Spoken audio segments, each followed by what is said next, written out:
Radio J. Radio J. Jusqu'à 22h, c'est Classico. Radio J. Steve Nadjar.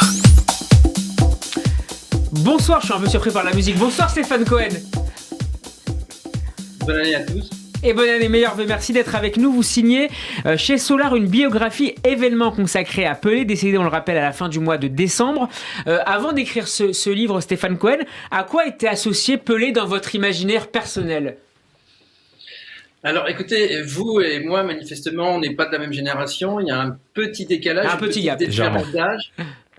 On va dire que je fais partie de cette période tampon, cette période intermédiaire entre les années Pelé et je dirais les années modernes, qui commencent pour moi à l'âge que j'avais par Platini, Saint-Étienne, les années 75-76, l'épopée des Verts, etc. Donc en fait, ma passion du football commence à l'époque où la carrière de Pelé s'achève au Cosmos de New York, donc quelque part. La fin des années 70. Ouais, on est en 76, 77 à peu près. Pelé, c'est un poster d'un joueur assez âgé qui joue au Cosmos de New York sur le mur de ma chambre. Mon père m'en dit le meilleur, me dit que c'est le roi du football, mais moi, pour ne l'avoir jamais pu jouer, en fait, j'intègre cette idée qu'il est effectivement la valeur étalon, le dieu du football, et ça m'est resté. Et j'ai eu envie, à l'âge adulte, de non pas lui rendre hommage, parce que j'avais envie de savoir qu'est-ce qu'il y avait derrière ce footballeur adulé, qui a eu tendance, je dirais, avec le passage des époques et des générations, à s'étioler un peu dans la mémoire collective. Qu'est-ce qu'il représente pour le Brésil aujourd'hui ? Et notamment pour le Brésil noir, qu'il a incarné d'une certaine manière à partir de la fin des années 50 ?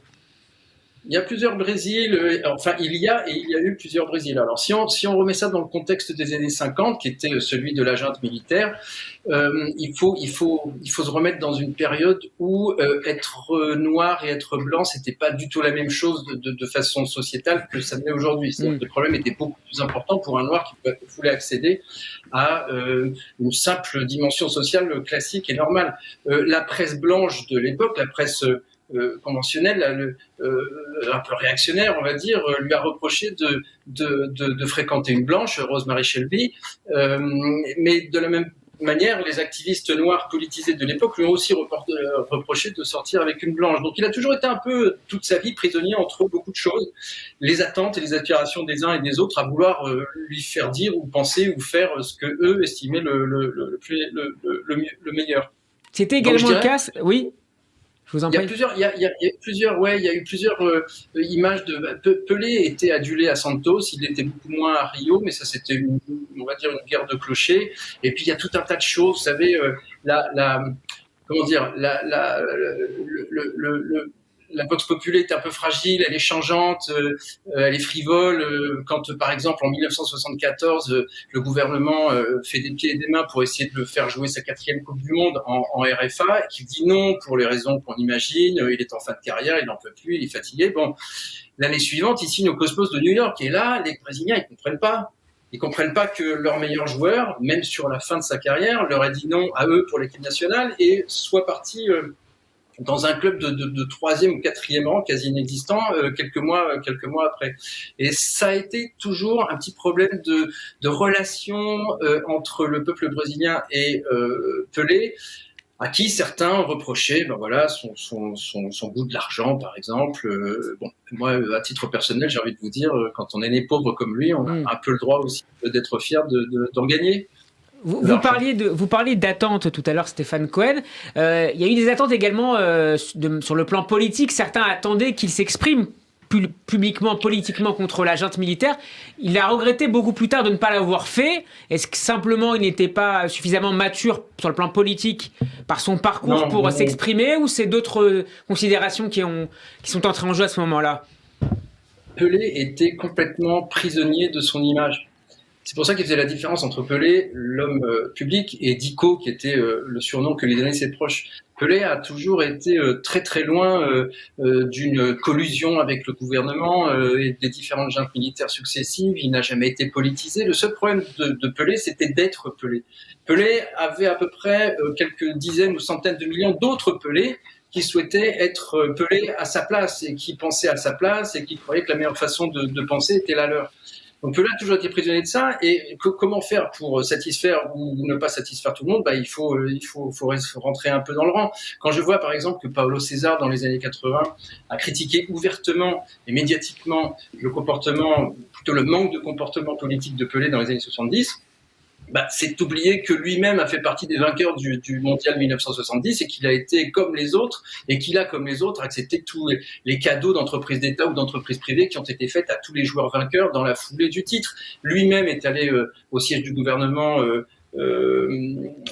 être félicité par le président Médici et ce Paulo César qui a été son contempteur et qui l'a critiqué a fait machine arrière et pour ne pas dire a tourné sa veste il y a quelques jours lorsque le roi Pelé est mort et qu'il a avec un recul que je trouve un petit peu opportun voire opportuniste a considéré que oui finalement le pauvre Pelé à l'époque il avait fait ce qu'il avait pu dans un contexte où il était beaucoup trop sollicité par tout le monde. Pour diverses raisons, d'ailleurs. Alexis, Benjamin, une question pour Stéphane Cohen. Oui, alors tout d'abord, un commentaire sur Pelé. Pour moi, Pelé, malgré tout, sa valeur étalon, c'est 3 Coupes du Monde. C'est le seul à avoir fait, c'est ça qui, au niveau mondial, restera. Et ce qui m'a interpellé beaucoup, c'est justement que, contrairement à Maradona et même Cruyff, qui sont aussi morts il y a quelques années, mais pour Pelé, il n'y avait pas beaucoup de footballeurs présents à l'enterrement. C'est très particulier. J'étais un peu surpris de voir à la fois cette... on a envie de le fêter comme le meilleur joueur du monde, mais finalement, il y a comme si les émotions n'étaient pas passées. Alors peut-être que c'est une question de génération par rapport à Maradona et Cruyff, mais justement, vous, comment vous analysez ça? Stéphane Cohen. Plein de choses. Il faut remonter à 40, 50, 60 ans en arrière. Alors les choses me viennent comme ça à l'esprit de façon un petit peu bousculée. Mais bon, par exemple, en 2002, il avait été assez critique avant la Coupe du Monde en Corée et au Japon. Il avait été assez critique à l'endroit de la Célestin juste avant qu'elle parte en Asie et où elle finira par remporter le titre mondial. Il les voyait pas dépasser le stade des quarts de finale. Bon, bref. Les joueurs l'avaient fortement critiqué par rapport à ça, et même s'ils les avaient rejoints sur la pelouse après qu'ils aient reçu le trophée Jules Rimet, ou plutôt la Coupe du Monde dans sa version moderne, beaucoup lui avaient tourné le dos. Le sélectionneur de l'époque, dont j'ai oublié le nom, il me revient pas, l'avait même insulté à distance, parce qu'il n'avait pas cru dans cette... Pardon, Scolari, je crois, 2002. Oui, tout à fait. Elle avait insulté à distance, donc il y avait vraiment un climat passionné, passionnel. Neymar n'est pas allé à son enterrement. À une certaine période, on lui a préféré aussi, pour les raisons que j'ai exposées en partie tout à l'heure, son refus de disputer la Coupe du Monde 74. À un moment donné, on a considéré que Garrincha finalement avait plus de valeur morale ou intellectuelle ou nationale, on va dire, que Pelé. Il a toujours été partagé comme ça parce que chacun de ses comportements a été étudié, scruté et pas forcément bien pris. Mais pour revenir à son enterrement où effectivement à cette veillée funèbre où peu de gens finalement sont venus, c'est pas forcément parce qu'ils ne l'appréciaient pas. Je crois que certaines circonstances. Et puis, vous savez, c'est un peu un prêté pour un rendu. Pelé n'allait jamais aux enterrements. Il n'a même pas assisté à ceux de son frère.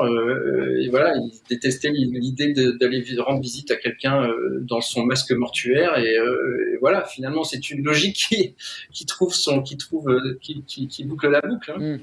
Merci beaucoup Stéphane Cohen d'avoir été avec nous. Je rappelle le titre de votre dernier livre, Pelé. C'est publié aux éditions Solar. À très bientôt dans Classico. Bonne soirée. Merci à vous. Au revoir. Au revoir. On va terminer ce Classico avec un dernier quiz après la défaite inaugurale de Benjamin face à Alexis. On va jouer autour de Steve. Steve Mandanda, les gardiens. Voilà. Qui a annoncé... on va lancer le jingle, Benjamin, dans quelques instants. Le super quiz de Classico, c'est tout de suite.